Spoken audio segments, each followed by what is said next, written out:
She snapped at me in front of her friends. "You can't even satisfy me, let alone provide for me." I smiled, paid the bill for myself, and walked out. That night, she showed up crying, but my new girl opened the door. Hey viewers, just a quick thanks. Over 14% of you are already subscribed, and it means the world. If you're new here and enjoy these stories, join the family by hitting that subscribe button. We're on the road to 10,000. Alright, so I know how this sounds, but bear with me, because this whole thing is wild. My ex-girlfriend Vanessa and I dated for about 8 months. I'm 25, she's 24.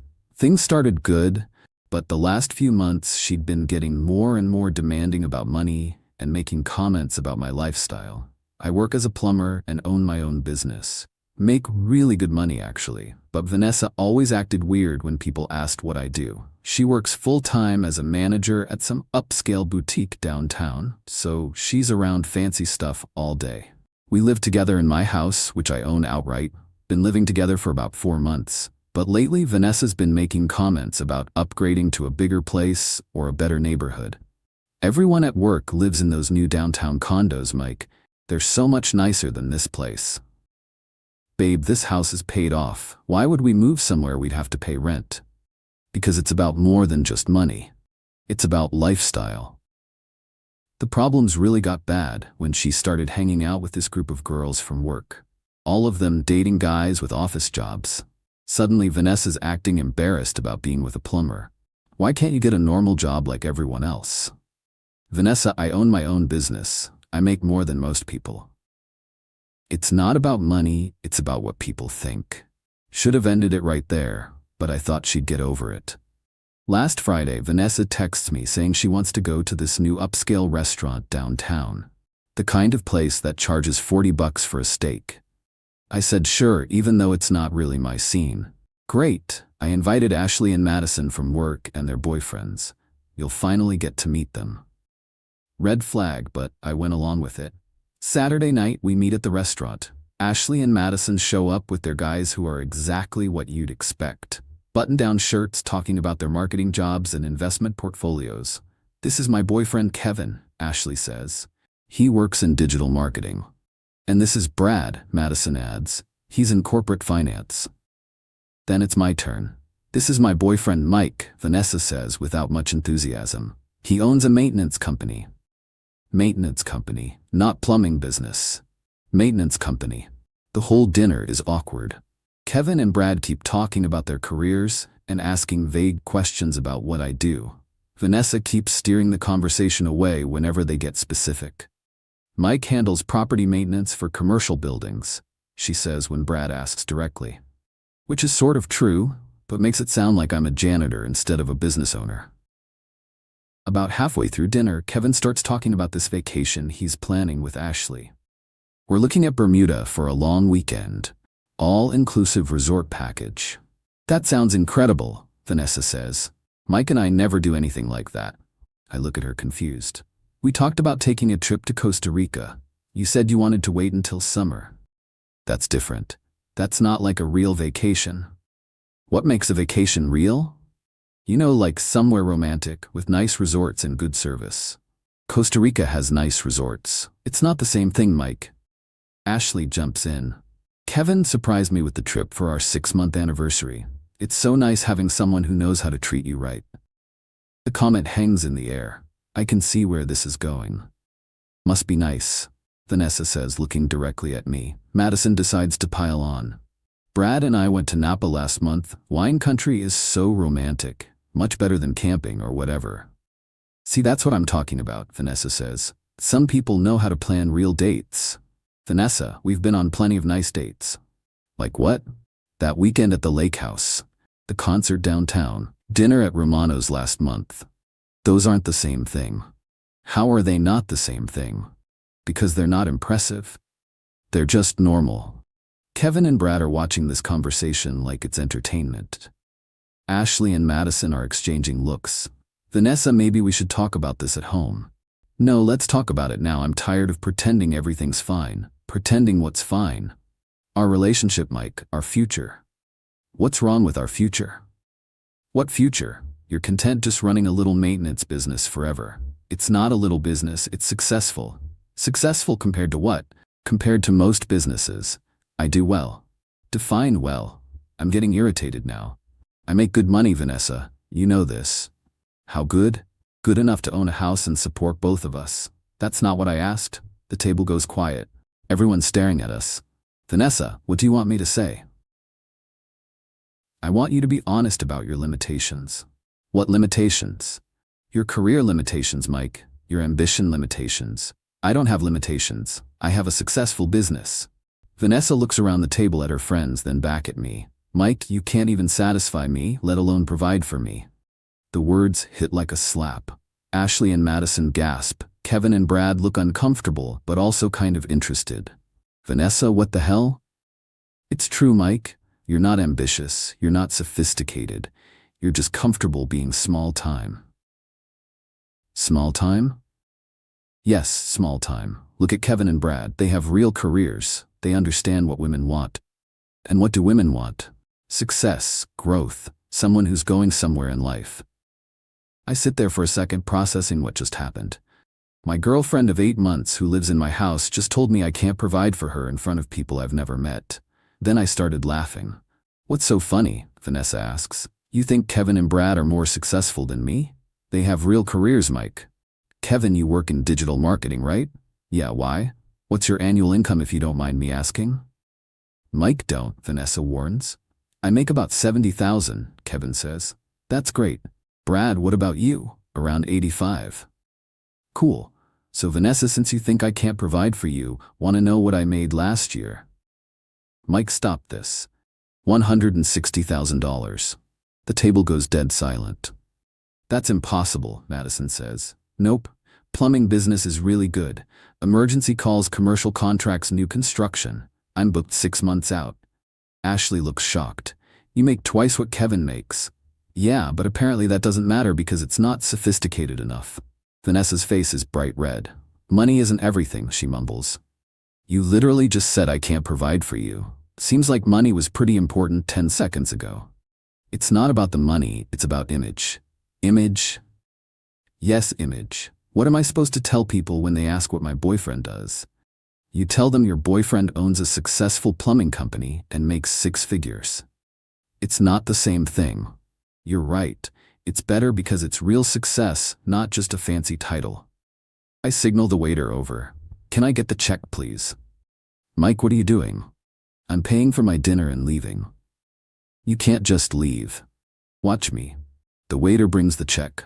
$150 for 6 people. I look at it and calculate my portion. 2 drinks and the salmon, so about $35 including tip. Mike, you always pay when we go out, Vanessa says quietly. You just told me I can't provide for you. Figured I should stop trying. I put $40 on the table and stand up. Thanks for dinner, everyone. Good luck paying for the rest. Mike, sit down. Don't make a scene. I'm not making a scene. I'm leaving. You can figure out how to split the rest with your sophisticated friends. I walked out of that restaurant, feeling like I'd dodged a bullet. Got home and sat on my couch thinking about what just happened. Vanessa had been living in my house for 4 months, eating food I paid for, sleeping in a bed I bought, and she just told strangers I couldn't provide for her. My phone started buzzing around 11 p.m. Texts from Vanessa. Mike, I'm sorry. I didn't mean what I said. Ashley had to lend me money for my part of dinner. Can you Venmo me back? Mike, please answer me. I'm getting an Uber home. We need to talk. I didn't respond to any of them. She got home around midnight and tried to talk to me, but I went to my bedroom and locked the door. Sunday morning she was gone when I woke up. Left a note saying she was staying at Ashley's for a few days while I cooled off. Sunday afternoon I was at the hardware store getting supplies when I ran into this girl Emma from high school. We'd been friends back then, but lost touch after graduation. Mike? Oh my God, how are you? Emma, hey. I'm good. What are you up to? Just moved back to town last month. Got a job at the hospital as a nurse. We talked for like an hour in the parking lot catching up. Emma was smart, funny, down to earth, complete opposite of Vanessa. We should grab coffee sometime, she said. I'd like that. We exchanged numbers and made plans for Tuesday. Monday, Vanessa came by the house while I was at work and packed more of her stuff. Left another note saying she needed time to think about us. Tuesday, I had coffee with Emma. We talked for 3 hours about everything. Work, family, goals, dreams. She was impressed that I owned my own business. That's amazing, Mike. Starting your own company takes real guts. Thanks, it's been good to me. I bet. Plus you're helping people. When my bathroom flooded last year, I would have paid anything to get it fixed fast. Completely different reaction than Vanessa's. Wednesday, Emma came over for dinner. I grilled burgers and we watched a movie. She loved my house. Mike, this place is beautiful. You own this whole house? Yeah, bought it 3 years ago. That's incredible. Most people our age are still renting apartments. One of the benefits of getting into business early. Thursday, Vanessa texted asking if we could meet to talk. I ignored it. Friday, she called my mom. They'd met a few times when we were dating, so Vanessa had her number. My mom called me later laughing. Mike, some girl called me crying about how she made a mistake and needs you back. What did you tell her? I told her if she was dumb enough to be embarrassed about a man who owns his own house and business, she deserved what she got. Mom, you didn't. I sure did. Then I told her you were raised better than to chase after people who don't appreciate you. Saturday night, Emma and I went out to a nice restaurant. Real date this time. She looked amazing, and we had a great time. Natural conversation, no complaints about money or status. Mike, can I ask you something? Sure. What happened with your last relationship? You mentioned you recently got out of something. She was embarrassed about my job, thought dating a plumber was beneath her. That's crazy. You're successful and you work hard. What more could someone want? Apparently, a corporate job in an office. Her loss then. When I dropped Emma off at her place, she kissed me goodnight. First time I'd felt genuinely excited about someone in months. The next Friday, exactly 1 week after the restaurant disaster, I was working in my garage when my doorbell rang. Expected it to be Emma since we'd made plans to watch a movie. Opened the door, and there was Vanessa crying with 2 suitcases. Mike, thank God you're home. I've been thinking all week, and I know I can fix this. Vanessa, what are you doing here? I'm here to apologize and move back in. I realize I was completely wrong. You can't just move back in. Mike, please just listen. I talked to Ashley and Madison, and they both said I was crazy for saying what I said. So your friends had to tell you that you messed up? That's not the point. That's exactly the point. Mike, I know I screwed up, but we can work through this. There's nothing to work through. Yes, there is. I love you. You love me now that your friends told you I make good money. That's not true. Before I could say anything else, another car pulled into my driveway. Emma getting out with takeout bags and a bottle of wine. Vanessa turned around and saw Emma walking up. Who is that? That's Emma. Emma who? My girlfriend. Vanessa's face went white. Your girlfriend? Yeah, we've been seeing each other. For how long? About a week. Emma reached the door looking confused about why Vanessa was crying on my doorstep. Hey babe, Emma said, giving me a quick kiss. I brought Thai food. Everything okay? Everything's fine. Vanessa was just leaving. I was not just leaving. Mike, we lived together. You moved out, remember? You needed time to think. I didn't say I was moving out permanently. You packed your stuff and left. That's moving out. Emma stepped forward. Hi, I'm Emma. I don't think we've met. I'm Vanessa, Mike's girlfriend. Ex-girlfriend, I corrected. Mike, tell her we're working things out. We're not working anything out, Vanessa. I'm not leaving until we fix this. There's nothing to fix. You showed me what you really think of me. Emma looked between us, then at me. Mike, should I come back later? No, you should stay. Vanessa should go. This is unbelievable. You're replacing me already? I'm not replacing anybody. I'm moving forward with someone who respects what I do. Mike, I respect you. You respect me now that you found out I make more money than your friends' boyfriends. That's not why. That's exactly why. You were fine disrespecting me until you realized you looked stupid. Emma's eyes widened. She disrespected your job? Among other things. Mike, I was wrong. I admit it. Vanessa, you weren't wrong. You were honest. You showed me who you really are. She stood there crying with her suitcases for another minute, then finally loaded them back in her car and left. Emma and I went inside and she asked what that was about. I told her the whole story. Her reaction was perfect. Mike, she sounds awful. Who says something like that about someone they supposedly love? Someone who cares more about what other people think than about reality. Well, I think what you do is impressive. You built something from nothing. That was 6 weeks ago. Emma and I are official now, and things are amazing. She's proud to tell people I own my own business and never makes me feel like I need to apologize for my success.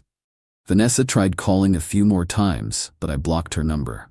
Ashley reached out once to say most people at their work thought Vanessa was out of line at dinner. Last week I ran into Kevin at the gas station. He seemed embarrassed, but came over. Mike, hey man, look about that dinner. Don't worry about it. Nah, I feel bad. Vanessa was really harsh, and honestly, I was impressed when you told us what you make. Thanks. For what it's worth, she's been pretty miserable since you guys broke up. Keeps asking Ashley about you. That's unfortunate. She moved back in with her parents. Apparently couldn't afford her own place without your help. So Vanessa went from living in my paid-off house to moving back home. Interesting how that worked out. The whole thing taught me that some people care more about appearances than substance. Vanessa wanted a boyfriend who looked impressive on paper even if he couldn't provide what I could. She got so caught up in what her coworkers thought that she threw away financial security for social status. Now she's back at her parents' house while I'm with someone who appreciates what I've built. Sometimes the best revenge is just letting people face the consequences of their own choices.